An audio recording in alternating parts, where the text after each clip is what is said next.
Good morning, everybody. Welcome back to another episode of The Market Open. It is November 27th, 2023, 8:45 a.m. right here on the dot. Thank you all for joining me today. And we are back with The Market Open. It has been 4 days. Well, no, we were here on Black Friday, so it's been 2 days. But it's felt like a while. Honestly, this weekend felt like a long time for me for some reason. Thursday, Friday, Saturday, Sunday. I know it was a long weekend for a lot of people. We had Thanksgiving, of course. That was fun. Then we had Black Friday. And then we had 2 days of people probably being knocked out into a coma because of how much food they ate and recovering a little bit from everything that went on. And now we're here in the morning, ready to do another Market Open. We got a lot to talk about today, folks. We have number one, consumers, how much money they've spent on Shopify, the e-commerce platform, almost $4.5 billion over the past couple of days. And today is still Cyber Monday. So you still got a lot more sales to be able to make for those Shopify merchants that are really, I mean, it's up 22% year over year in terms of sales. So it's not like those sales are slowing down. We got Palantir re-rated at $21, not re-rated, but maintained their rating even after the NHS contract was achieved by Mariana Perez, analyst. So I want to talk a little bit about what she thinks. Also, we got a note from Rishi at RBC saying $5, sell the stock. So want to talk about his perspective as well. Alex Karp is going to be talking at a conference very soon as well around defense technology. So we're going to discuss that conference and why he's there. And then Elon raised $43 million yesterday for Neura Link. And I thought this was really interesting given where Neura Link is. I think right now it's privately valued at like $5 or $6 billion. So $43 million. Want to talk about some of the implications of that and see, what that means going forward for the Tesla universe. Gerald, Trucker Rob, Freddie, rise and shine from the great state of Washington. I love it. I don't think I've ever been to Washington. My mom's been to Seattle before, but I've never been there. Washington is an expensive place, or at least Seattle is an expensive state. So there or a city. Thank you, Freddie, for being here. Appreciate it. Jocelyn, Buckar, Valero, good morning from the UK. Good morning. Good morning from Belgium. I love it. Indiana, Missy, Charles, Felicia, Julian, Kane Frost, Carter, Miami Ren, Darkstar, Niels, Katal, Colorblind Collector, Erwin, Troy Holt, John Stevens, David Dexter, Jason, Sethi Roth, Tabor, Johnny Mack. Thank you all for being here. Berlin. We got Berlin in the house. I love it. Kelly, thank you for being here. Ray, KK, good morning from Ireland. There's such a good line that Drake has about Ireland. He was like, the money just stayed Dublin. You should see the taxes I paid to the government, because he's talking about Dublin and Ireland. He was making a line. Whenever I think of Ireland, I think of that line because I'm a big Drake fan. Sherry, Mary, T-Bone, Andy. All right, folks, let's get into it. So while we're having people join, we'll just start off with this real quick. I went on a date this weekend. That's why my weekend was incredibly exciting. And see, if you don't follow me on Twitter, you wouldn't know about this date. And so what you need to do right now, don't wait for it. I'm going to put this in the chat, is make sure you follow me on this platform, because this is top level entertainment. The reason why it's top level entertainment, I'm not saying it. The numbers are saying it. This tweet got 100,000 views. Okay. 101.3 if we're going to be exact. I'm just like, it's the people have chosen. Twitter's algorithm is just a reflection of the people. If the people wanted to read it, Twitter's going to keep showing it to people. And people said, you know what? They want to read it. So here's what I did over the weekend. I said, I'm going to be going on a date. I will be live tweeting how the date is going under this thread. And at the end of the dinner, I'll ask the date if they're cool with a selfie. We're going to do this for like 2 minutes and then we'll move on to the Market Open. And if so, I'll post under the thread. Hopefully, they're going to be chill with me doing this live date thing on X. If we post a selfie, it's because they didn't have an issue with it. If I don't post a selfie, it's because they got mad I did this, and I'm probably not going to get a second date. So I've had this idea for a long time to do this live date thing. And then I was like, you know what? What if we just do it over the weekend? And so decided to do it. So I'm going to take you through the entire journey for those that don't follow me on Twitter for some reason and weren't with me on the journey on Saturday night. Here we go. First, the fit. Dope jacket on top of a white dress shirt. Hair not cooperating, so it got the hat. But I thought it was good because I wear a hat often, so the date needs to be okay with like me wearing hats in general. So I could have not worn the hat, but I just honestly I didn't feel like managing my hair. So there we go. That was the fit. That was the first part of the date. And then second, you sit on the train to the greatest city in the world, New York, and practice my pickup lines. This is me sitting on the train. Some people said it was disrespectful to put my foot on the extra seat. Dude, I've taken a train in New Jersey like a trillion times. Everyone does this, but I guess it's disrespectful, but literally everyone does this if there's an empty seat. So it's not like these are clean anyway. It's the train. But nonetheless, this is what I was doing while I was on the train to New York City. Third, they asked me about what I ate. And I said, little do they know the only thing on the menu I care about is them tonight. So that was That was a little bit thing. So they said, do you like pork? And I was like, yes, we should get wine or fun drinks. That was the third thing. Fourth, you get to NYC, get ready to pay taxes every time you breathe because NYC is expensive. Fifth, while you wait for the Uber to some overpriced restaurant, you realize it would have been so simple if girls could just go to a burger shop that charges $12. I mean, I was looking at this place. I was like, wow, I'm about to go spend $300 and we could just spend 25 and like we could still talk. But that's not how first date works. Six, you have to make sure the main chick is okay with you going on a date. So, you know, I texted her, the main chick, and I was like, you know what, I'm going on a date. She was like, enjoy. So I was like, all right, main chick is fine, ready to go. Seventh, take her to a spot with hearts on the wall. Eighth, snails and fondue. Ninth, she went to go pee. I said, you know what? Date's going great. I could be the next Joe Rogan, give him how good my questions are. 10th, this was phenomenal. Someone next to us talked about large language models. They literally said it out loud. And I was like, look, the real value in large language models is not the models themselves. They're a commodity. It's the AI infrastructure to make them secure. My date was very impressed. And then this is what made me realize I got to marry this chick. This is what she got me. She got me a pen that said Palantir on it. And then after all of this, the big reveal was my friend Mateo. So it was not actually any real girl or anything like that. That's like reserved for Kelly if she ever comes to New York City and we can do an actual live date thread. It was Mateo who got me this pen. I wanted to show you this. He's an employee at Palantir, super awesome guy. And this was just a super cool present that he got me. It's Palantir pen. And so I'm going to be using it literally every single day for the rest of my life now that I have this Palantir pen. So that was my weekend. Was fun. Got to talk to him. Got to understand a lot more about Palantir, the company itself. And really the big takeaway I got from him is that I understand why they spend money on stock-based compensation because they just hire some of the smartest people in the world. And Mateo is honestly one of the smartest people in the world. And so it makes a lot of sense why they hire those types of people. And also makes a lot of sense why it's really hard to work at Palantir because you got to go through a lot of shit just to even get a job to get there. So that was my weekend. Let me know in the chat what you guys did over the weekend. If you did anything fun, did anything for Thanksgiving. Let's get into the market now and get back into stocks. But overall, had a fun weekend, enjoyed with family, got to chill, and just kept it going from there. First thing I'm going to talk about is money markets. Okay, I want to talk about money markets. Let's start with this, and then we'll go from there. Money market funds as of November 22nd, 2023, increased by $29.12 billion to $5.76 trillion over the past 6 days, which is, I mean, that's a pretty big deal. More money is coming into the money markets. And the reason more money is coming into the money markets is, again, those investors are trying to get that 5% risk-free rate of return in a very simple way. And the simplest way, obviously, to get it is by putting it into money market funds. The concern that I have that we're going to talk about a lot throughout today is that this $5.76 trillion is going to go into the stock market before the stock market looks like it's going to go to the moon, meaning probably right before that first rate cut or right after that first rate cut. A lot of these people are going to realize there's no reason to try to get 5% from the money markets when the rates are coming down, and, you know, trying to manufacture that 5% is not going to be as easy. You've got to find an asset that can yield higher than 5%, something like a Palantir that's up 40% in a month, something like an Nvidia that's up 250% year to date.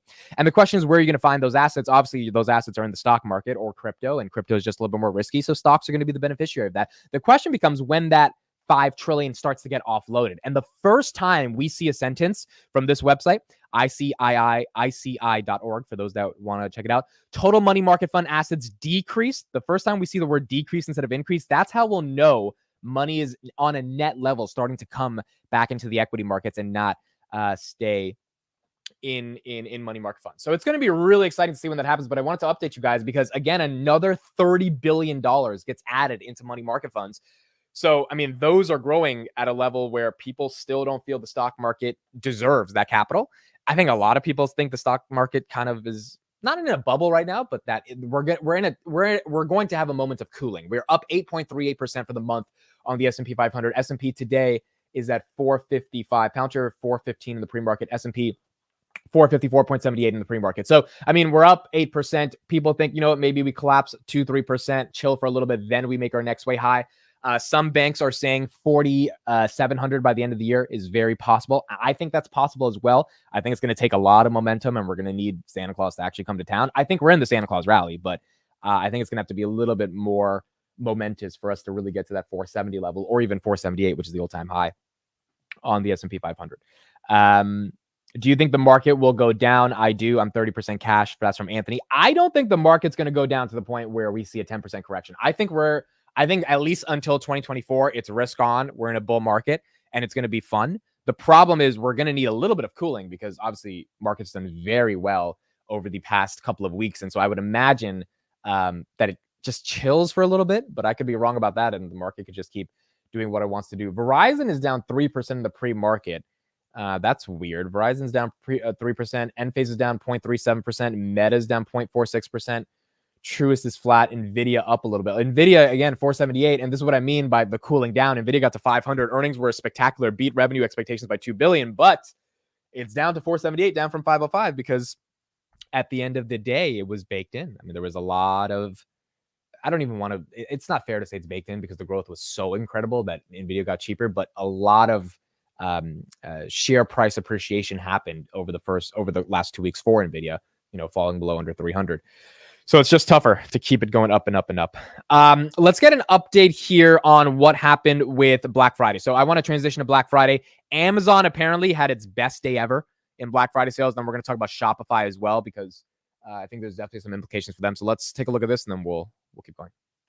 Monday, Amazon is reporting 1,000 items were purchased per second on Black Friday. Joining us right now from Amazon's fulfillment center in Robbinsville, New Jersey, with more on operations this holiday shopping season is Beryl Tomei, Amazon's VP of Last Mile Delivery and Technology. And Beryl, thanks a lot for being with us this morning. Thank you. Thank you for having me. All right, so 1,000 items per second on Black Friday. How does that? All right, I know you guys hear that background noise. That's wild, bro. They couldn't have put her in a little room or something. That's crazy, but I guess we got to deal with it. Compare with a year ago, and how does that compare with a normal day? We had a huge Black Friday last week, and in fact, it was our highest sales, most items sold Black Friday in Amazon's entire history. So very excited about that. As you said, on average, customers ordered more than 1,000 items per second throughout the day. And our top selling categories included home, kitchen, toys, and beauty. I'm going to share a few of our top selling items as well. Those were Amazon Fire TV sticks. Those are always popular. This next one I'm really excited about because it's from a small business seller. It's a really fun game called Taco Cat Goat Cheese Pizza. Check it out. And on Prime Video, our top selling movies were Barbie, Oppenheimer, and the latest Mission Impossible. So coming out of Black Friday, we're rolling right into Cyber Monday today. We're excited to offer more value, more savings for our customers. We have millions of deals dropping every 5 minutes through select periods. Yo, it sounds like she has a gun in the back of her head. And she's like, we have millions of, look at, you see how she's looking at something else? It looks like she's looking at her script right now. Goodness gracious, dude. She looks a little tired. She's working. And not only she is working, I mean, if you are a Shopify merchant, and I know a Shopify merchant that this week has been a crazy week for them, or this weekend, you're working. So this is Shopify sales, $1.1 million permitted on Black Friday, I think around 11 a.m. when I was live. This was like 2.5 million. So, I mean, still incredible. Unique shoppers, 52 million right now. Orders permitted is 10,000. Amazon says they're selling 1,000 things a second. Shopify is doing $1 million of sales a minute. It looks like the consumer is healthy. That's the takeaway I want to get from all of this when it comes to Black Friday. It looks like the consumer is incredibly healthy because it's just not that easy to put up these types of numbers. In fact, for Shopify, they're up 22% year over year. I mean, dude, 22% year over year growth on Black Friday. These are big bases you're building off of. This is just not that easy to do. And I think in the context of the consumer, what that means is, well, all right, if the consumer is willing to spend, either they're spending on credit that they don't have, which is possible, or, at the end of the day, they have the money, and that everyone's kind of wrong about this massive recession that's happening because the money is there for the consumer. So if the money's there and it's being spent and it's being infiltrated into the economy and permeated throughout all these different stores, I think that's going to be net good for the economy. Remember, like when people buy stuff, they have to pay sales tax. Sellers have to pay tax on the revenue that they get.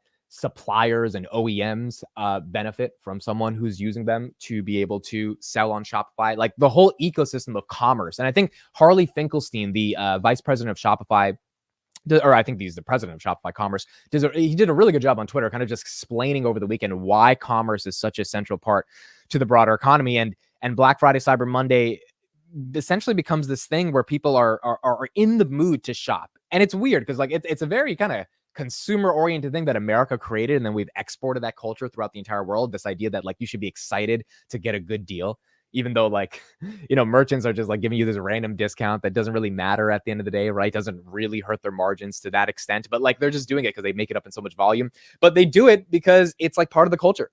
And the culture is a good deal is a good deal. In fact, you know, my mom said she was done with Black Friday shopping. She was like, yep, I'm not going Black Friday shopping.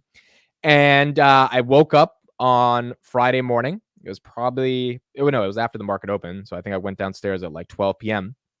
and I found this. And my mom was sleeping, and my mom doesn't sleep till 12 p.m. I was like, why is she sleeping? It's her day off. But like, I don't know why she's sleeping. And it's because she was up all morning doing this serial shopping at these outlet malls in New Jersey, buying all these new handbags. She got like a $500 handbag from Coach for like $150. Like she just, those deals, like she can't resist. She's a serial shopper. So people like her are the reason for why I think the S&P has not collapsed yet. Or maybe people like her are the reason the S&P is going to collapse. So overall, people are definitely buying products, and it's good, you know, in general for the market and for the economy right now. Did you get anything on Black Friday? I didn't get anything. I don't think I got it. Yeah, I didn't buy anything at all. I actually returned something. So yeah, I got nothing. Black Friday is just marketing. I agree. It's marketing, and it's marketing that for some reason consumers have bought into, and they're excited for. And look, I bought things on Black Friday before, so I'm one of those same consumers, but it's something that people definitely get excited for. So that was the thing on Black Friday that I think it's important to understand. Again, implications for the stock market is that more and more of retail is buying. I think the Michigan Consumer Sentiment Survey came out last week. I'm going to try to pull it up, and it seemed to be okay. And that's historically a really good gauge on like where the consumer is. And in January of 2022, that report came out and it was bad, right? The consumer was not in a position where they felt they could be buying different things. And as a result, you know, we saw the economy kind of crash in 2022, or at least the stock market crash as well. On top of that, you've got oil prices, to go a little bit more macro as well, that's coming down. So oil is down. WTI crude, $74, down 0.83% today. Brent down $79.95, down 0.78%. Brent crude was in the 90s back in September. And we're seeing it start to come down, you know, in a pretty meaningful way. So yeah, I'm looking, let me share the screen right now. September, October, another reason why inflation was so dramatic is because we had oil continue to rise and stay at those elevated levels. If you look at this right here, September 29th, we peaked at 94.36. And as you can see, the run up from 83 to 90, this was all of August and September. Then October, we collapsed to 84. Nice, but then we came right back up to 92. And so November has been really the first month where we've had sustained levels. November's ending in about 4 days of the $75 to $81 range. And we continue to be at those levels. I think December's CPI report, which is going to be reporting on November, I think we're going to see another dramatic decline in energy, just like we saw in the last CPI report. If shelter also plays a role on it, CPI right now is 3.2. We might see that sucker get down to 2.9. I mean, that is not out of the realm of responsibility. And if that happens, the Fed is not raising rates. It's just not happening. The question is, when is the Fed going to cut? And maybe the Fed doesn't cut that soon, but the Fed's definitely not raising, which might be enough to continue sort of a market rally going into the end of the year for the broader equity markets. And so it's going to be exciting to see how it happens, but oil trending in the right direction, shelter in the right direction as well. And now we just need to see it materialize on those reports. And speaking of valuations, and we talked about money market funds, I want to play this clip as well. There is a lot of money that is ready to come into the markets, and the current sort of valuations that we have are suggesting more cash could continue to pile on in. Ben, this is a setup here that maybe isn't surprising given the fact that we've often talked about seasonal positive trends in this time of the year. But is that much dry powder, so to speak, on the sidelines due to come in to the equity markets, or could it go elsewhere? Or could it just stay put with 5% yields on cash balances? I think you can say all of it, Dom. And there is indeed 5% of money markets that's very attractive to think about from a year ago. But that dry powder, I think, speaks to people willing to take risk. You know, if you have a lot of cash on the sidelines, some buffer, right? It tends to take opportunity when the market goes up. So, and as you're saying, the seasonals are strong. It seemed to be working out like it did in the past. So it becomes a bit self-fulfilling. So I think you can see some of that money market money going into the stock market or bond market, given where we are in current valuations. On the other hand, going into a much different year next year, probably more uncertainty, keeping someone on the sideline. Let's talk a little bit more about those valuations, because some would argue that the run-up that we've seen over the last few weeks in certain tech stocks, especially the mega cap ones, has made it so that those valuations are no longer as compelling, and that there might be more compelling opportunities in other parts of the market. Do you think that equities are still the place to be? And if so, is it still mega cap tech? Now, it's not all mega cap tech, but it's really about earnings ultimately. Now, if 2024 earnings forecasts were again too rosy, then those valuations don't look good. They look actually out of line. So some of it probably plays a role for people being careful about valuation on mega cap tech.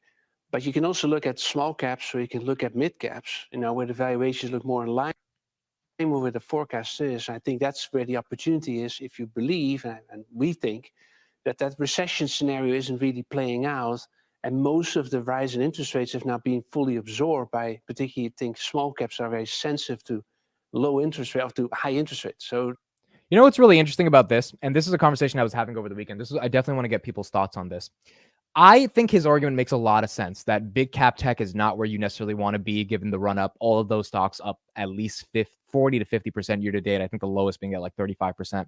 Obviously, they've run up a lot since 2022. Meta at 88 is a clear example. Nvidia, Tesla got to 100, all that stuff. And so his argument is that as interest rates have been fully priced in, and now the cuts are going to get priced in, the Russell 2000, some of these more small mid caps that are more attractively priced just in terms of the premium you're willing to pay for the growth that they're providing. Something like a HIMS, right? That's growing 86% year over year. And I think it's valued at $1 billion or something. What is HIMS market cap? HIMS is at, 1.74 billion, right? So like there's a different level there versus paying for like Microsoft. However, I have changed my perspective here. Jeff, good morning. Thank you for being here. In the context of, I think a lot of big tech is going to be a flight to safety. I think when we do lower interest rates, there's going to be an argument around, hey, do we really want to repeat 2020 where we speculate on these random companies that maybe have some growth, but they're not profitable. We don't really know what we're investing in, kind of the SPACs types of scenario. And, one of the interesting things for why we are potentially permitted a bull run going into the next year is that we got rid of all the junk, right? There's no rocks that people are paying $700,000 for an image. There's no NFTs. There's no nonsense anymore. A lot of that has been flushed out of the system. People lost a lot of money. It's gone. It's over. Now you're just having to pick between equities, right? And the right companies, the right cryptos, and make your decision from there. The problem is that there's the big seven are the big seven. And if interest rates do start to come down and that 5.76 trillion that's in money market funds, because they want that 5% risk-free, where do you think they're going to want to manufacture that 5% risk-free? It's not going to be in SoFi, right? Now, a portion of that 6 trillion is going to have a more risk on appetite and go for the Palantirs, go for the SoFis, go for the Open Doors, go for the Teslas, et cetera, even though Tesla's a bit more safer than that, right? But a lot of them, I'm just thinking like the core big tech, Google, Amazon, Microsoft, Meta, and Apple, the core big tech of this economy. I think a lot of that 5 trillion is going to be like, why don't we just put it into something we know is like not risky, like those 5 companies. I don't think you can go wrong on any of them over the next 5 years. And they're probably going to get you more than 5% because those companies are growing better. And as a result of that, the stock might go up way more than 5%, not just the growth of the company. So there is an argument for why the big seven, as Ashley says, very true. The big seven is all you need. Don't overcomplicate it. The big seven doesn't need to be, complicated at all. And like that is the flight to safety that investors pick going into 2024. Having said that, I want to show you guys this as well. Because like the big seven are, I think, something that's going to benefit a lot in this rate cut cycle. But then here's another thing, and this is what me and Steve were talking about over the weekend, that we might do a podcast on this probably next week, just discussing this. You've got companies like TDOC. Okay. Now, why am I bringing up TDOC right after I bring up 5 really, really important companies?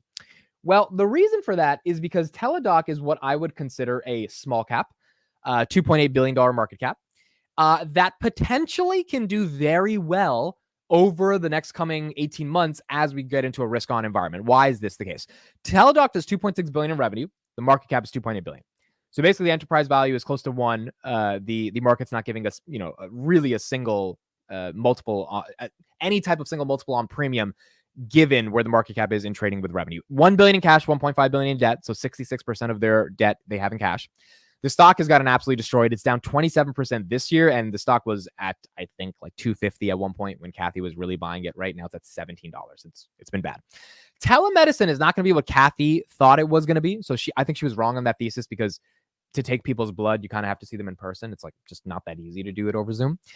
But there are breadcrumbs of telemedicine, and Teladoc theoretically could win what the breadcrumbs are left. The reason I'm bringing this up is because you've got companies like Teladoc, where I have not formed a position. I'm still trying to do my DD, trying to understand the company. I know a lot of people hate management, and that's something, to think about and talk about.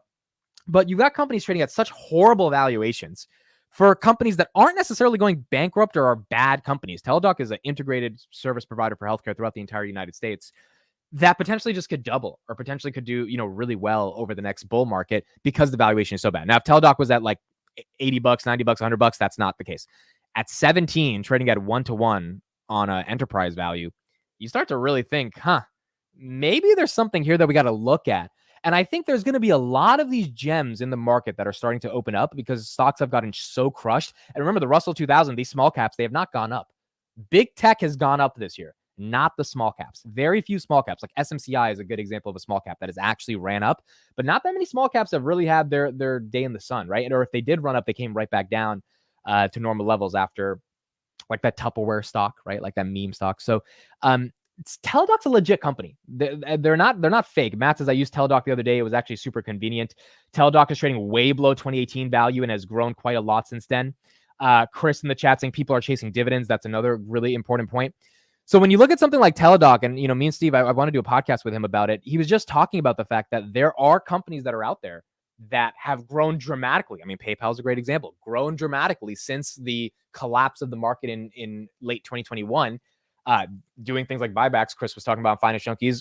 The free cash flow PayPal is so phenomenal that they're going to be able to accelerate the $5 billion of buybacks that they're doing, which means, buying back a lot of that company is really good for shareholders while you're growing that top line free cash flow. And so there's just so many ways to kind of see opportunities in the market that are not mega cap tech, because at some level you do have to ask yourself, Meta at 800 billion, what does Meta need to do to get to 1.6 trillion for me to double my money?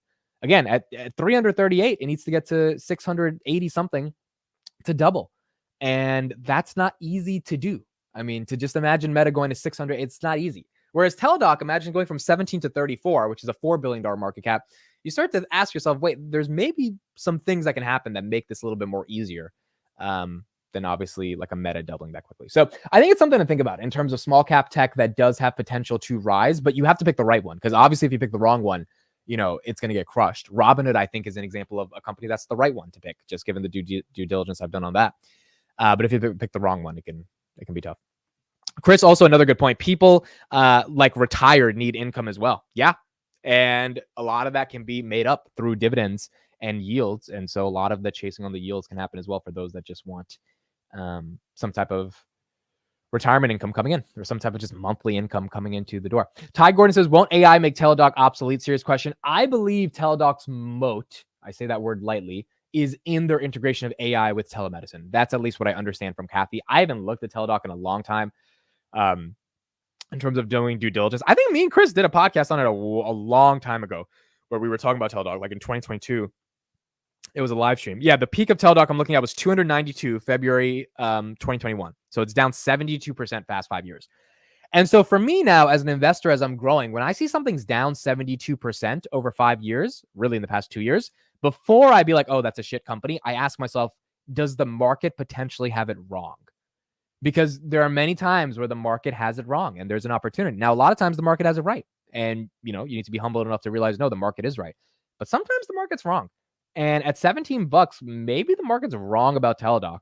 Maybe their growth and how and their moat in the telemedicine space, that's not as big as what Kathy said, but it's still going to be relatively big, is actually important. The company's been around since 2002. It's not like this is a new company. Maybe there is somewhat of a premium that's willing to get there. Also, the other thing they have to do, they only have 165 million shares in their free float. So literally get profitable, buy back shares. And like from a financial engineering perspective, I mean, Teladoc should have some momentum, right? Buy back shares, 165 million free float, and get profitable. Street's probably going to like you a little bit more. So we'll see what happens with Teladoc. 15 minutes until the market open. Thank you, 607 people, for being here. Hope you guys had a great Thanksgiving. Consumers spent $4 billion in the past 3 days on Black Friday shopping. We got Cyber Monday today. Sales are up 22% year over year. Let's talk about Palantir next. I wanted to talk about a quick point on their price target being reiterated at $21. But I hope you guys all had a great Thanksgiving, and thank you all for being here. Visak says, sorry if I'm saying that wrong. What do you feel about Hood charging for option trades and that can boost revenue? That is annoying. I've noticed they're charging 3 cents a contract. I think they're doing that because they've been regulated to do that. So Hood had to pay $100 million of a regulation for a fine, which if they didn't have to pay that, they would have been GAAP profitable last quarter. And I think that's because of the backlog of contracts they did not charge for. So that $100 million is kind of like their settlement of like, okay, imagine over the past 2 years, we asked consumers to pay this 3 cents per contract. This is how much we would have paid. And they had to pay the $100 million. I don't think it's really a boosting revenue thing because it's a regulatory fee. So I don't know if Hood makes money off it. I have to go deeper into that. I think it's just something that the government's imposing on them, and that's why they have to do it. Because it's not like they're making money off of you. They make money off payment for order flow. So they don't want to have any barrier for you not trading options. And charging me 3 cents a contract, it's nothing, but it's annoying, right? It makes me want to not really trade the contract. Especially someone that doesn't have a crap ton of money, right? And they're like looking at those costs, which tends to be the majority of the Hood users. So I think it's a regulation thing. I don't think they would actually impose it themselves. The interesting question is going into Europe. What are they going to do? Because Europe doesn't allow payment for order flow. I do think they have some plans to be able to monetize in Europe without it. Gold subscriptions, just getting people onto the platform. There's things they can do, retirement accounts, etc. So we'll see how Hood plans to do it, and they should be expanding into Europe pretty soon. And so we'll see when they get there. Okay, Palantir. Let's talk about Palantir. Is Hood growing? Yes, 29% year-over-year revenue growth. But remember, a lot of that is interest revenue because treasuries are printing for them because they have $6 billion in cash and interest rates are at 5.5. So when that goes down, the argument is transaction revenue should go up, and that should make up for that. And Hood should be in a pretty good place. And they're going to be GAAP profitable, I think, for the foreseeable future. I mean, they would have been this quarter. It would have been 2 quarters in a row. It's just that regulation fee got them. All right, so $21. Bank of America continues to analyze Palantir at being $21 after the NHS deal. Now, I'll be honest. The NHS deal was not what we expected it to be for Palantir. I mean, it was less money. You're sharing it with these service providers. My big thesis has been, look, we got the deal, and getting the deal is all that matters at the end of the day. But let's see what Mariana says. So she says, we positively view Palantir's partnering in non-core areas and think this supports top-line growth and stickiness as service names get familiar with building software-driven solutions on top of Palantir's platforms and stronger software-like margins. So they're bullish on sort of this bootcamp partnership strategy to be able to continue to get more and more clients into the system. With NHS awards over, the next catalyst to look at are 4Q 2023 S&P 500 rebounds to be announced December 1st. We're going to talk about that in a second. According to our discussion with industry experts, other large cap names also eligible for S&P 500 include Uber, and they're more likely to be chosen this time around. And second, Titan down select expected 4Q 2023 with strengthening competitive dynamics after Northrop Gunrim joining Palantir's team. So those are the 2 things I wanted to talk about. Apparently on December 1st, we're going to get a answer from the S&P committee that looks at the names and they determine which companies join the S&P 500. And honestly, part of the run-up with Palantir over the past couple of weeks might have been because, I mean, even I didn't know December 1st they were going to start deciding the S&P 500 rebound. So like I found out a couple of days ago. So I think some of these hedge fund managers might have been like, you know what? Palantir's probably going to be included here along with Uber. That's why Uber's done really well over the past week. Let me just look on Uber. I think it's beyond 50 now. Yeah, 55. Look at that. Uber's done great. Uber was at 41 just like last week, 46 2 weeks ago, 3 weeks ago. Now it's at 55, right? So there's probably a bit of a run-up built into the fact that if Palantir is getting into the S&P 500 on December 1st, not getting in, but being announced that it's going to be getting into the rebounds, that means some stocks are going to get taken out of the S&P 500. Then Palantir and Uber probably are going to get a run-up. The question becomes, has the run-up been so massive on Palantir, going from 15 to 21, now at 19, that S&P 500 is not enough to continue it going forward, right? And I don't know. I mean, we're going to have to see. We're really going to have to see. Because so far, the market said down from 21, Palantir in 1908, that Palantir is overextended. And that's why it's been sold off. Obviously, insiders have sold a lot of shares. I think another insider sold like 30,000 shares. $30,000 worth of shares. It wasn't a lot, so I didn't even really talk about it. But you do see some insiders selling a little bit more. If the rebalance is happening and Palantir gets included, The question becomes, has the run up so far been in anticipation of that inclusion and there's no more alpha, or is there a crap ton of alpha waiting because people are going to get excited that it's getting into the S&P 500? I kind of think it's not the latter. I think it's the former. And the reason for that is because we're seeing a drop from 21 to 19. That to me seemed like a top in terms of peak euphoria around the stock with all the catalysts baked in. Then the NHS catalyst happens. It's not what we expected.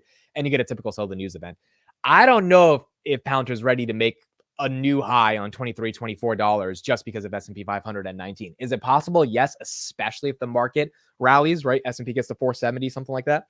If not, I think a lot of premiums baked in, and I'm not sure exactly if that would happen. Now, if Palantir comes down in price over the next couple of days, gets to like $16, then we get the S&P announcement. Yes, I think we get back to 1920. That makes a lot of sense. That could happen. But I don't know at this level if that continues to go. So we will see, where it ends up happening. Window dressing for Palantir end of year. Yeah, basically window dressing. So for those that are just joining, we're talking about Palantir's ability to get into the S&P 500. Looks like it's going to be announced over the next coming weeks. And then the question becomes when the actual rebalance of putting them into the S&P 500 happens. I don't think it happens until 2024, but I could be wrong. It might happen by the end of this year. And if that is the case, then we are going to see some potential momentum on Palantir, or we might see a sell the news, and then we see momentum on Palantir. We're going to have to see how that ends up playing out. Robinhood right now, 827 in the pre-markets. Apple, 189 in the pre-markets. We got about 9 minutes until the market open happens. Hope everyone had a great Black Friday. And yes, put in the chat, how was your Thanksgiving? And if you bought anything for Black Friday. Consumers spent $4.5 billion. I'm assuming a lot of people here at least spent something on Black Friday because, if the entire world is spending, I'm assuming some people are spending. I didn't buy too much stuff. My mom did. But I would imagine there are more people spending money on Black Friday. SoFi, 686 in the pre-market. SoFi was good on Friday. We saw some momentum. It went up to 698. Now it's at 686. I think people are tired of the SoFi fatigue, and I think SoFi has some pent-up energy ready to burst out because we're so annoyed that the stock has just not performed over the past 2 weeks as the entire market has performed and as it pull up a stellar earnings. They will be profitable in February, and when they are profitable, it's just a question of if the street is going to respect that profitability or if the street is not going to respect it. Amit, how will you handle Palantir back to $5? Dude, I freed up some dry powder because I exited some other positions. I will be one of the happiest people in the world if Palantir goes to $5. First of all, it's not going to happen because it's just at this level, there's too much momentum to get it down to 5. Could I see worst case 11? Yes, I could see that. 5, I just don't think it's possible. I'm willing to say that's not possible. If that does happen, I think there's going to be a lot of people making a lot more money because you would have to think what would have to happen for Rishi's price target, who's the analyst at RBC, for it to get to $5. And I'm just like, because there's 2 billion shares. So you multiply 5 times 2, it's a $10 billion market cap. He looks at sort of the price of sales and he comes to the conclusion they're doing 2.1 billion in revenue, $10 billion market cap. I get how he makes the argument because I read his report. The problem is you're giving zero premium to anything. You're giving zero premium to NATO, giving zero premium to AI, giving zero premium to defense contracts, giving zero premium to AIP writ large, their boot camp strategy, all that growth. You're giving zero premium to US commercial, zero premium to IL6, zero premium to mixed reality headset softwares. You're giving zero premium to everything. And on top of that, that's not how SaaS companies are valued. Like Snowflake, Datadog, they probably don't deserve to be at the valuation that they are just on pure price of sales, PE ratios. But you pay a premium for software companies. That's just the nature of what it is.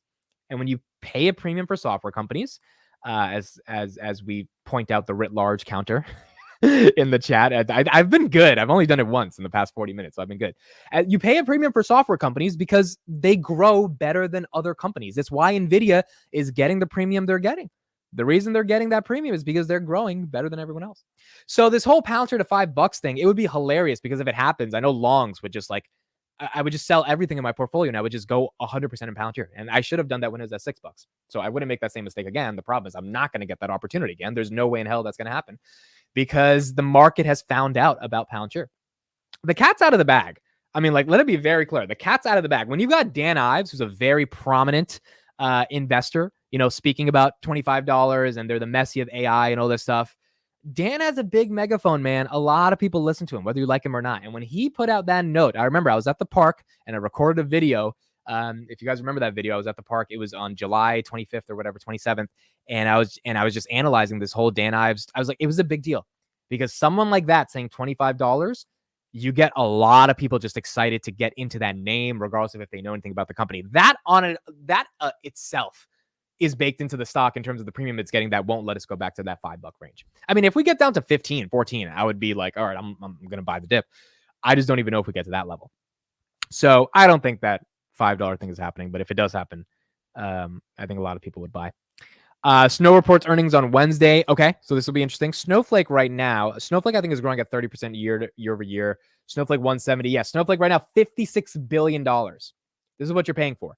They're doing about 2.7 billion TTM revenue. So 2.7 billion, $56 billion market cap. By the way, people don't know this. Snowflake is not GAAP profitable. Now, they can become GAAP profitable whenever they want, but they're not GAAP profitable because they're sacrificing profitability for growth. Palantir said, hey, we're going to sacrifice growth for profitability for, I think, two reasons. Number one, they realized they couldn't grow as much as they wanted to, which is fair. I get it. Like, it's a tough environment. It's not as easy. Salesforce is selling a stupid product where you have 100,000 people selling it, so it's easier to sell it. Not stupid product, but you get what I mean, right? It's not like life-changing for the organization. And then number two is I think they realized, like, look, if we can't grow that much, the next best thing we can do is become fiscally responsible. We need to get the stock price up because we have a shit ton of employees who have options at $6, and they're not going to stay here forever unless the stock goes up. And they did what they needed to do to get that stock, back to the $19 level that is at. And so as a result of that, Palantir is still trading massively below Snowflake. Palantir is profitable, and I think there's a moat. Snowflake is not profitable. They are growing better than Palantir, and they're valued at $10 billion over Palantir. And honestly, if Palantir didn't have this run up, Snowflake would be worth $20 billion more than Palantir. The question is, is that worth paying for? And if the market's willing to give Snowflake a $56 billion valuation, you got to be out of your damn mind to think the market's not going to be willing to give Palantir, which is at a $41 billion valuation, some more premium.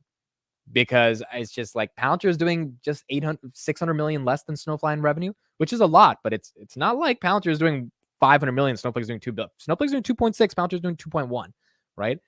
They are gunning for each other right now. So really, I think it's an interesting point in terms of seeing how they'll play out. But SaaS companies they get a premium, right? They get a premium. They're supposed to get that premium. Palantir is also a defense stock. That is correct, Ashley. It is absolutely a defense stock. DMG says, why didn't you do that for months that it was at 6 to 8? And see, this is the problem with my relationship with Palantir in terms of the stock. I've talked about very publicly. When it was at $6 to $8, and hopefully when this happens again in the future, because this opportunity will come again for another company one day, that I don't make the same mistake. I didn't realize the magnitude of the opportunity, even though I would say, probably one of the largest bulls that are out there. That when a stock is flat for so long, you can be bullish, but to be bullish enough to go like all in, there's a different level because you're thinking like, yo, I was already down 50 grand, by the way. So when you're down 50 grand and then you're thinking of going, and this is the guy I was talking to that sold 32,000 shares of Palantir at $20 when his average was 14. The reason he did that is because he bought in at February 2021. And when the stock was at 6, his average was 18.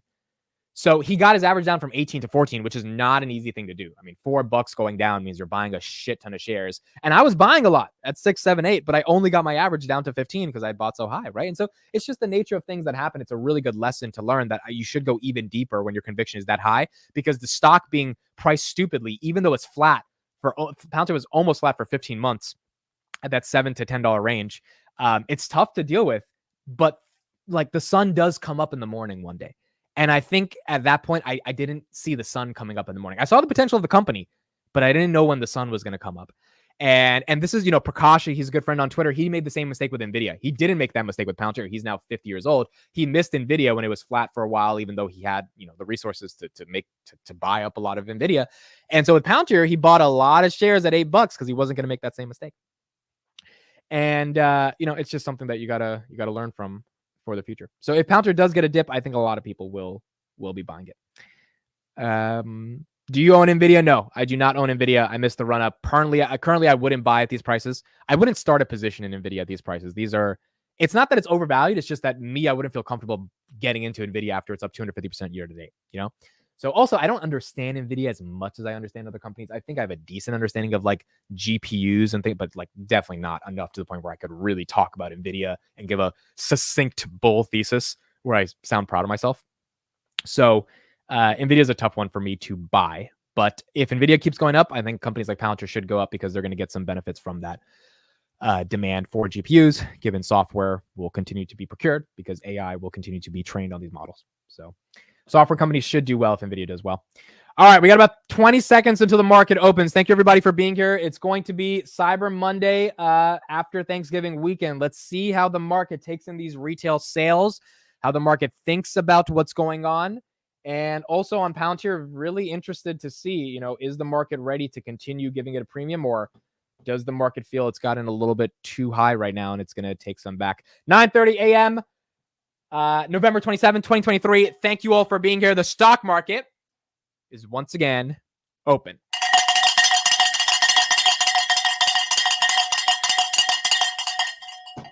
Wake your ass up. Here we go, folks. Monday morning. Let's get to it. Stock market's open. NVIDIA opens at 479, up 0.29%. Not bad at all. Palantir, 1909, down 0.65%. Kind of similar to where it was in the pre-market. So I think over the next 10 minutes, we'll see if we get past this level and turn green, or we head a little lower and see where the market's thinking of it right now. 1.93 million shares have been traded, $41 billion market cap, 1907 on Palantir, 0.68%. Snowflake up a little bit. They have earnings on Wednesday, 172, up 0.53%. SoFi, 686, flat. It was at 689 at one point, so up 0.14%. Not horrible, but not bad. SoFi at least green right now. NVIDIA at 480. Verizon, 37.43. Verizon inching higher to that $38 level. It was at 37.57.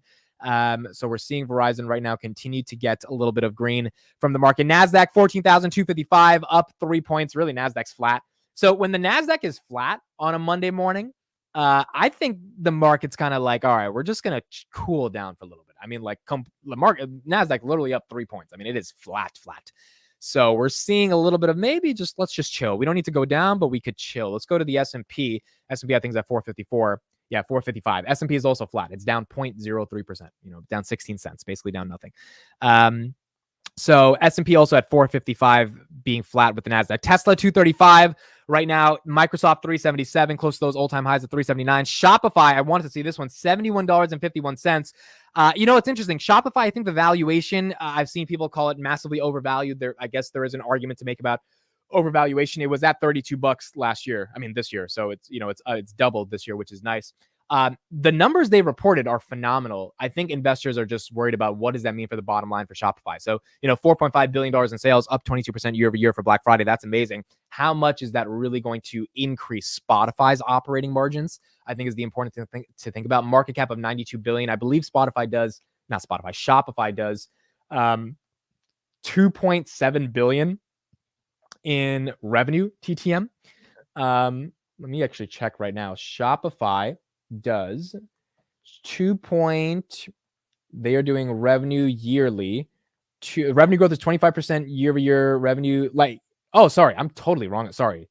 Yeah, I am completely wrong. Shopify does $7 billion in revenue. I think I was looking at one of the last quarters. That's the mistake I made.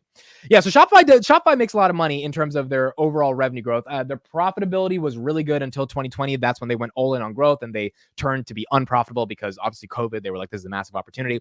So market's giving them a premium. They're up 100% year to date. Now the question becomes how much more of a premium is baked into them, or does the market want to give them because of Black Friday? I don't think they're going to give them a huge premium because of Black Friday. They're up 1%. That's nice. But long term, if you believe in Shopify, what they've done over Black Friday is the thesis. I mean, their ability to get hundreds of millions of people buying on their stores is just absolutely incredible. And they do that because their product is that much better than Wix or Squarespace or any other third-party selling platform on the planet. Enphase at $99, down 1.12%. Target 130. Disney 95. Disney again, great run up from $79. So Disney is doing great. C3 AI 2860 down 1% on the day. Google 137. Google's been, obviously it's run up from that 122 level, but it's been a little flat at these 135 to 140 levels. And I think a lot of it has been a little bit of a fear of what's going on with Microsoft. Sam Altman, again, back at OpenAI, Microsoft continuing to thrive off the partnership. And although there was this stupid Silicon Valley hiccup that we saw over the past week, Altman's back and he's in charge. And I think OpenAI is not slowing down at all. So Microsoft continuing to get the premium by the market because the market's excited that Microsoft owns, 50% of OpenAI. Upstart at 23.88, Affirm $28. Celsius did their stock split 3-1, so they went from 150 to 50. Now they're at 53.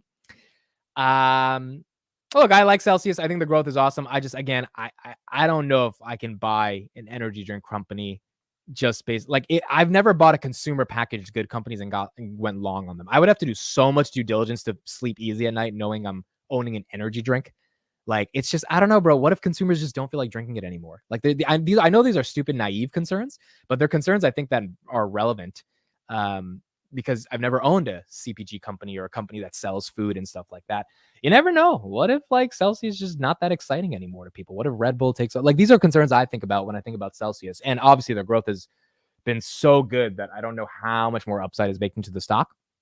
But something to think about before going a little bit deeper on Celsius. Square at $60, not bad. I mean, shit. Square was at $39 for a long time. Square is much needed momentum. And I think Bitcoin going up also has helped Square as well. 59.75 on Square. Elf Beauty. Look at Elf. Wow.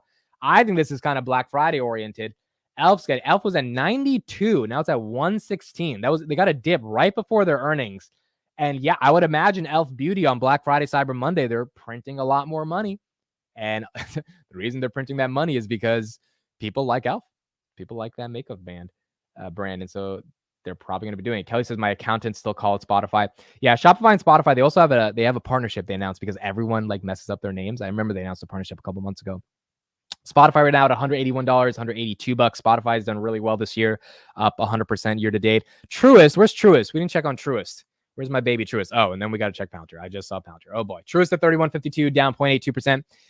Palantir's down, folks, 2%, 18.78. I'm surprised no one said it in the chat. Oh, Blake, you just said it right there. Palantir dropping under 19.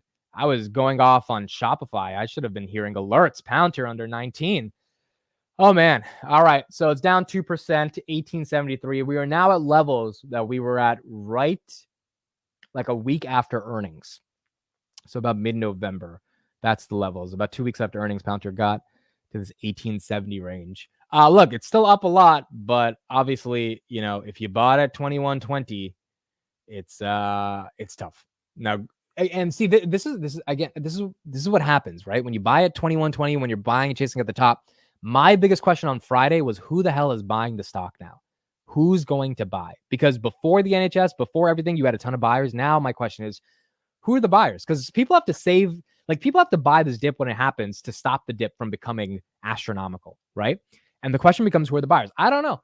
And maybe there's a lot of them that are coming in. Maybe some institutions are like, all right, we didn't want 20, but now we want 18. We're coming in. And maybe that happens and Palantir reverses. But it's just hard when you have a massive run up. And it's healthy for this to happen. Like it's not healthy for it to be at 28, 29 bucks. It's healthy for it to come back down. But where does the bleeding stop if you thought even 18 was getting a bit expensive for Palantir, right? That becomes the broader question for the market. Is it becoming oversold? I mean, I guess the market will decide, right? Is it becoming oversold or is it not? $21 Palantir covered calls are printing. Dude, I think we mentioned this on the live stream. When Palantir was at 20 bucks, if you bought a June 2024 $40 covered call, you were getting almost 60 cents in premium.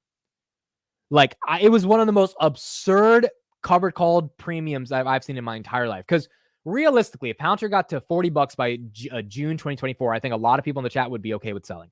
Because 40 bucks by June 2024 is like, you're like, you know what? There's no way that's sustainable. Okay, take my shares. Go ahead.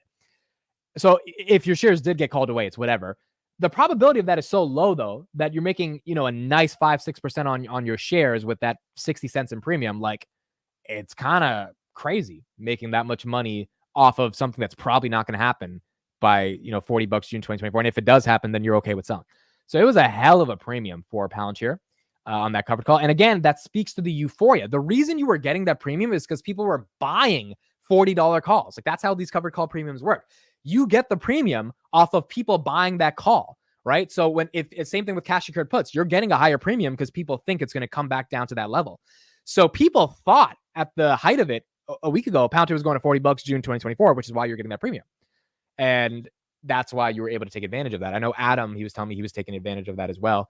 So now we're seeing it come down to the downside. The cash secured put premium should be higher today on Palantir if things have come down. Let me actually look at Palantir's cash secured put premium. So right now, Palantir's at 1880. So let me see. Let's go to December 29th, sell put. Yeah, right now, if you buy a $17 put, you'll get, or sell a $17 put, you'll get 44 cents in premium, which is not horrible.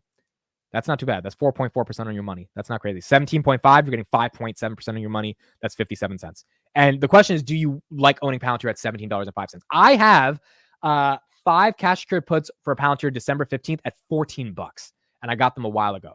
So those are likely going to print because I don't think it's going to go to $14. If it does go to $14, please give me those shares at $14. And my average will be like $13.60 given the premium. So I will gladly take those shares if I get assigned them, but that's probably not going to happen, right? Given I don't think Palantir is going to have $14 by December 15th.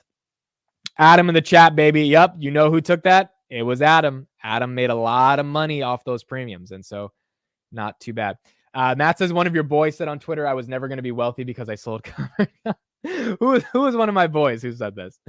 Goodness. I thought you were going to say one of your boys sold Palantir for SoFi. I was like, oh, I know the boy you're talking about. I know he's getting a lot of shit because, dude, he sold at the worst time. Like, he sold right before Palantir hit 21. He's like, I'm buying it.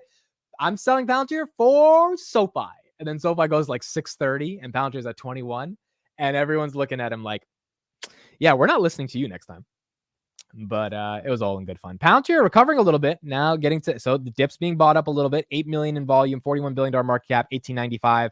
Now inching towards a little bit to $19. We'll see if they can get there. But SoFi 697, getting closer to that $7 range, up 1.68%. That's nice to see. Nvidia at 481, Verizon 3742, S&P 454.30, Datadog 113, Meta 338. Zuck's been selling like $30 million worth of shares every day. Doesn't matter too much because Zuck's is worth a lot of money. But he has been selling a decent amount. And I think he's also thinking, look, it's getting a little up there. Maybe he wants to buy his wife a nice little present for Christmas or something, $28 million present. But he's been selling some shares as well. Amazon 148. Amazon, what's their 52? Oh, wow. Amazon's basically at 52-week highs. Amazon's 148.64 is their 52-week high. They were at 115 when Lena Khan decided that she wanted to investigate them. And so the market does not give a shit about Lena Khan. Oh, by the way, did you guys see what Elizabeth Warren tweeted over the weekend? Did you guys see this thing? Because this was just peak humor. I mean, this is why, but I've upgraded to $22 a month on X, on Twitter, X, whatever the hell. And so I'm paying $22 a month now for Elon. The reason I'm doing this is a couple of reasons. Number one, increased reach. I like Twitter. I use Twitter. Every time someone says, where can I follow you? Twitter, X, follow me on X. That's the platform I love the most. So I want to continue to grow on that platform. I like that platform a lot. Number two is free speech. Look, at the end of the day, if these advertisers don't want to support free speech, then screw them. Like my $22 a month, hopefully it can help support a little bit more free speech on Twitter. And we can get we can get a platform that actually has a town square that people want to talk on. And then the final reason I paid for it is because this is the type of entertainment you can't get anywhere else. Elizabeth Warren says, we don't need another private equity deal that could lead to higher food prices for consumers. The FTC is right to investigate whether the purchase of Subway by the same firm that owns Jimmy John's creates a sandwich shop monopoly. So instead of Microsoft or Apple or Google or Facebook or Nvidia or any of these companies, you are investigating a sandwich shop monopoly.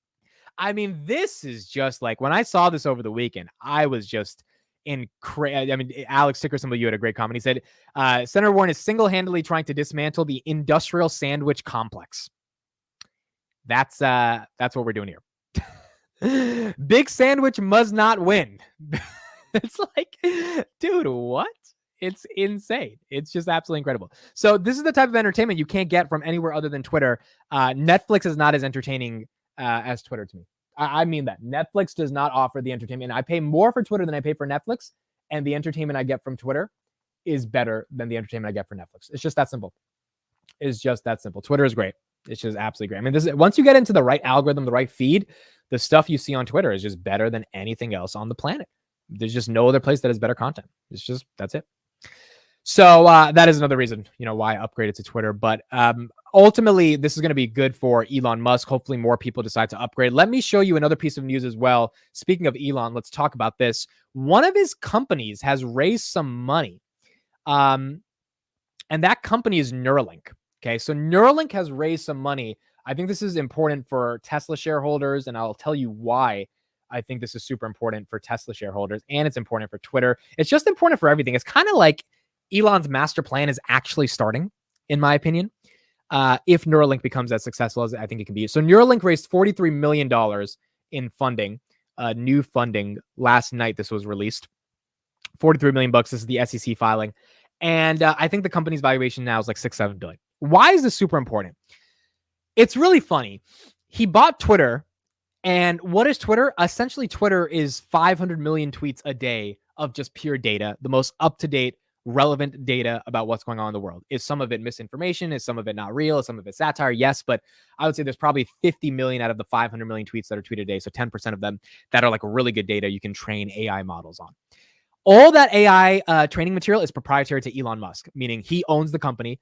He stopped OpenAI from indexing the tweets, right? He cut off OpenAI, so now OpenAI can't train their models on those tweets. Remember, these models are worthless unless they're trained. Elon can train the models with every tweet. It doesn't matter because he owns the company. He can literally do whatever the hell he wants, and it's not a public company, so there's like he can do anything. Then you've got Neuralink, which is trying to basically fix problems in human beings via these chips. And these chips are obviously there's an incredible amount of sophistication via AI and machine learning in these chips that help you, for example, move your arm if your arm is immobile, or helps you, move your leg if you've been in an accident. And so you kind of put things together, and it gets really interesting. You got AI from Twitter feeding models, and you've got those models then being integrated into something like Neuralink that is literally, you could create AGI into a human being, right, with these chips. Then you've got Tesla shareholders potentially getting a 25% stake in xAI, which was rumored over the weekend that the parent company of all the AI stuff Elon's working on, which includes Grok, which is his ChatGPT competitor, Tesla shareholders would own equity in that, which is really important because that means that's another revenue stream for Tesla that has nothing to do with selling cars. I mean, if they charge $20 a month or something, that's just more revenue coming in. It's like there's a lot of stuff boiling down with Grok, xAI, Tesla's AI vision, Neuralink, all the stuff he's doing, what Twitter means for the Neuralink training models, and what that could end up being in the long term, which is the other elephant in the room, the robot, the bot, right? Optimus. That thing is going to be trained on a lot. And you would imagine AGI is created by real people. Real people are real people tweeting all day. You take all that inference data and you put it into a bot. There's just a lot of potential with Tesla when you look at it like that, right? And the reason that's why I wanted to bring up the Neuralink funding is because there's a sophisticated kind of multiplicity of stories going on here that are all intertwining with each other. And it's just interesting to think about what that could be for the long-term bull case when it comes to Tesla. Affirm, you guys have got Affirm in the chat. Affirm, look at that. Wow. Affirm up 12% on the day.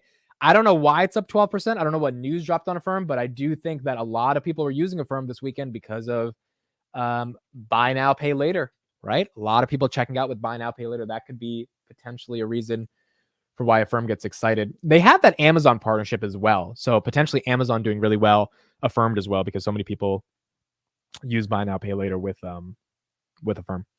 So Love Deep says, wow, another conspiracy that is proven right, putting chips in our bodies. I know a lot of people don't like the whole concept of chips in your bodies.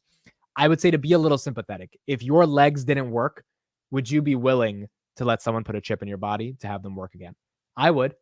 And I think honestly, a lot of people would, because we take for granted all the stuff we have in our, as people that have legs, that have arms that move, right? If you never had to deal with it, and some billionaire entrepreneur that's changed the world and has defied gravity billions of times says, hey, I think we can fix it, I would be like, well, if anyone was going to try to fix it, I would give you the shot, right? Even if there are some side effects from it.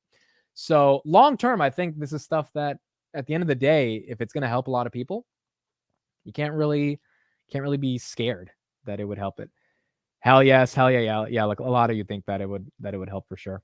So yeah, I mean, I think it's worth trying. Palantir, look at that, right back to 1912. Not bad at all. Great recovery on Palantir. We were at 1892, so the dip got bought. 1870 dip got bought up to 1911. Question becomes, is it a real dip getting bought? Is it randos buying the stock? Is it retail that's inevitably going to sell when we get to the next pull down if it comes back down to 18? These are all the questions I think that are left to really think about with Palantir, given some of the price action. The momentum up to 21, I think, was institutional, but I think a lot of it was retail. Now the downside here, I think, is a lot of retail being scared. I don't think institutional is necessarily selling. Like if an institute bought at $20, they're not selling it at 19, right? They're just going to be like, all right, this is our DCA strategy. If it goes to 15, we'll double our position. But a retail investor, if they bought at 21 and it goes to 19, and then you see, I don't know, Microsoft hit new 52-week highs, you start chasing the next thing.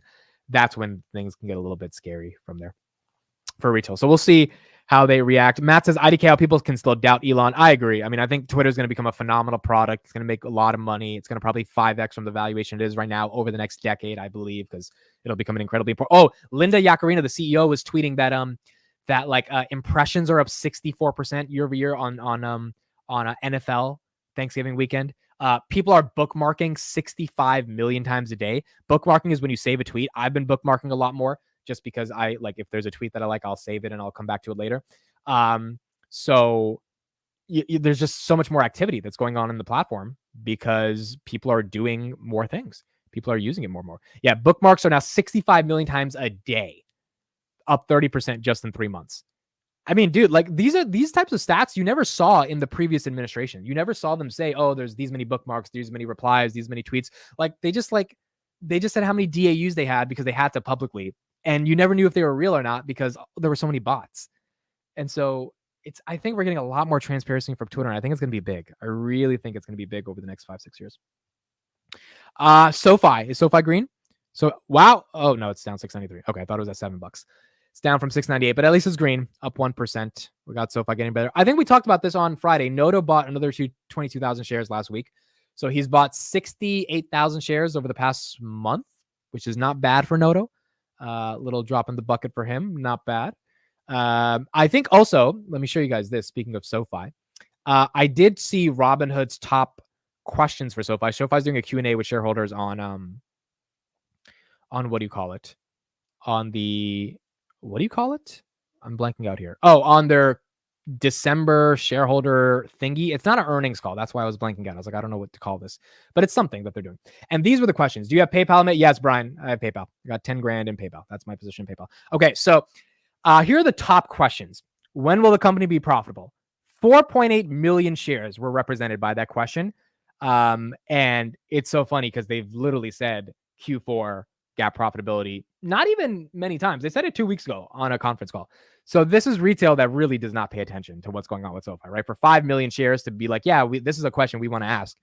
It's like, dude, they just answered the question to JP Morgan a week ago. Like, forget retail. They talked to the institutional guys. Those are the guys that asked them when you're going to be profitable. They said, hey, Q4, we're going to be profitable. So that was a stupid question. Then insider selling was a big question. More people insider selling. I mean, look at this question. Why should shareholders be confident in holding long-term? I mean, goodness gracious, what type of question is that, dude? It's just like, you can't be like, if you're going to ask him, why should we be confident? You cannot be investing. This one was a good question. Can the company give more public KPIs on the tech platform, like transaction process, dollars process, also break down number of products by type? This is good. Speaking to the tech platform, I thought that was a good question. And then you got a lot of other people asking about insider selling, people asking about a dividend, which is stupid because SoFi is a growth stock. It shouldn't be giving a dividend. The insider selling, look, I don't think it's a horrible question. I do think my point is, if so many people are asking it, then that means people are actually concerned about it. And I think there is a reason to be concerned given chief risk officer selling that much. So I hope they do address it. And I hope they have a good answer for why that guy's selling so many shares. But outside of the insider selling question and profitability question, there's not that many good, questions here. Like, when are you going to expand internationally? Even that to me is a dumbass question because they're a bank. Like, even expanding through every state in America is not that easy. So for them to be like, yeah, we're going to go to India. It's like, no, you're not. Like, financial regulations are very complicated, But the reason I'm bringing this up is because it speaks to the lack of understanding in the retail community about SoFi for these stupid questions to be asked, which is why there might be a crap ton of alpha waiting. Chris made a good point about that underneath my post, which is that SoFi now at 694, Palantir green now at 1921, which is that if retail is asking such stupid questions, then that means that maybe the company's still misunderstood. And if you just understand the company better than the vast majority of retail asking dumb questions, maybe you can buy shares cheap and get a ton of alpha because these questions are showing that a lot of people don't really understand SoFi. So there is something to think about there in terms of, how retail is thinking about the company and how it's being projected in terms of the answers to this. Intelligent Computing saying Palantir is bouncing off its 20-day moving average. Pretty typical for an uptrend to retest the 20-day moving average. Yeah, makes sense. I mean, from a technical perspective, that makes a lot of sense. The bounce back up, I mean, I don't think we expected to see Palantir going to 1716 today, right? Like, if it was going to go down, it would probably be stuck in that 1850 range for a while and chill out there. And then if it's going to make the next leg down, then it would go to 1830 and make the next leg down. If it bounces right back up to 1916, which is more likely than the dip continuing to dip, right? Because people get excited, they want to buy the dip. That's just what happens. Bouncing to that 20-day moving average, I think makes a lot of sense for Palantir as well. From Seattle, I wake up at 5:30 a.m. just to watch the open here. Much more fun than CNBC and meet Kevin. Dude, I appreciate that. I appreciate that a lot. Thank you so much for being here. We are trying to grow this show. Also, guys, let me just say it right now. We do have a guest that is confirmed for this Friday. I'm going to say it, but I'm going to hopefully he does show up this Friday because he is traveling. We got Dan Ives who's coming on the Market Open this Friday, 9:45 a.m. He should be good to go. It was actually supposed to happen tomorrow, but then he's traveling in Saudi Arabia or something. So he extended it to this Friday. I think he should be fine. He'll be back in New York City on Friday. So if that's the case, we'll have him on 9:45, and we got to ask him some questions. We got to talk Palantir. We got to talk Tesla. We got to talk Microsoft. He's been really right on Microsoft. Apple's done really well. I really want to get his thoughts on if he thinks AIP momentum and that growth is going on. He's also said Israel is going to, I want to ask him about that. I definitely want to ask him about what he thinks about Palantir's valuation. He's probably going to think it's undervalued because $25 is his price target. But I think he's going to say, you know what? It's the fourth industrial revolution. Palantir is the Messi of AI. So the stock's cheap. That's what he said for a while. It probably might say it again. So excited to talk to him on Friday. He'll be here at 9:45 as long as his schedule is okay. This guy's a very busy guy traveling all the time. So he should be good. Speaking of Dan Ives, I want to bring up Tom Lee because there was a clip of him on CNBC that I haven't watched over the weekend, and I actually do want to watch it. And let's end it on Tom Lee. The reason I thought of Tom Lee is because Dan Ives and Tom Lee, they're like really good friends. They were like getting dinner over the weekend, I saw on Twitter. And they're both from Michigan. And so these guys travel all across the world talking to their clients. So that's why Dan is busy a lot of times. I mean, he's traveling so much. So here's Tom Lee. We'll end the Market Open on this. Thank you, 739 people, for being here. Tom Lee thinks FANG and tech are the sectors to still be in. Let's hear his thoughts. From here, let's bring in CNBC contributor Tom Lee, managing partner and head of research at Fundstrat. Tom, thank you for being here. So clearly November seasonals delivering. What's your expectation for December? I think there are some positive catalysts in December. We've got two important inflation reports, the October PCE next week, and then November CPI. I think our early read is both are going to be positive surprises for markets. And then we've got the FOMC decision, and we've written about how the Fed has some now room to maneuver and be less higher for longer. And then we've got the seasonals into year end. So I think the fact that we're closing or close to positive today, I think it affirms that the positive seasonals are working, and that's a risk on environment. And, I think the move in Bitcoin today, which made a new high for the year, is another sign of risk on. So I think for now, it's all good signs for December. Room to maneuver, less higher for longer. Does that mean you're expecting rate cuts in 2024? If inflation continues on the glide path and it's decrementing at 20 basis points a month, that means by middle of next year, core PCE and core CPI might be something like a 2.7, 2.8 with Fed funds at 5.5. I mean, that's so tight. That's actually what you see when the Fed wants to almost stop an overheated economy. So if inflation tracks at this rate, the Fed is no longer thinking about higher for longer. It's more like, are we oversteering on the upside? Does the Fed need a recession to actually cut, though? No, I don't think so. I think the Fed just needs to make sure that the underlying drivers of inflation are cooling. There's a lot of debate about that. I think the Fed is increasingly viewing it as a supply chain that's ungumming, that wages haven't been a source of wage pressures to drive inflation. If that's still the case next year, they can cut because they don't need to sort of break anything in the economy. I agree with him here. I don't know if that scenario happens, but I agree with him here. Is there anything that would change your mind about a rallying into year end? Any key risks that you're focused on? Well, I think the market to watch is interest rates. The 10-year, you don't want to see revisit those highs, the 5%, because it just tells us there's inflationary pressures building. You don't really want to see oil surge or geopolitical risks erupt. So I think as long as those three sort of remain in line, I think it's going to be a good December. What are your favored sectors right now? Looking at just today's market, for example, we've got energy as the leader, materials and healthcare, while information technology and communication services are the laggards, not necessarily the norm for this year, but where are you kind of focused on, the specific sectors that you believe are poised to prosper? We think institutional investors are going to migrate towards liquid sectors. So I think FANG and tech still makes sense to own into year end. but I agree with many of those commenting today that breadth has improved. So I think small caps are part of this. If it's IWM, the ITF of the Russell 2000, and then financials, I think are pretty interesting here too. Tom Lee likes tech. He likes tech. He likes big tech. One last thing I'll say right here before we do the word of the day is I think he's right about this because for those that missed the beginning of the market open stream, we had $29 billion enter money market funds. There's now $5.76 trillion in money market funds. Before the Fed cuts rates and the market realizes, holy crap, and all these financial advisors advising their clients to put this money in these money market funds realize, holy crap, you're not going to get 5% risk-free adjusted anymore. You got to replicate that 5% somewhere else. These stocks are looking like they're going to go higher because the Fed's cutting rates. We should move into the market before the Fed cuts rates. That momentum we're going to see is going to happen before the Fed cuts. I mean, theoretically, right? Before the Fed cuts, a lot of the money in these money market funds are going to be like, well, we should not stay here because we should go over there since our return is going to go down, right? When the Fed cuts rates in this money market fund. So the question then becomes, what stocks are they going to go to? And some of them will go to the Palantirs, the SoFis of the world.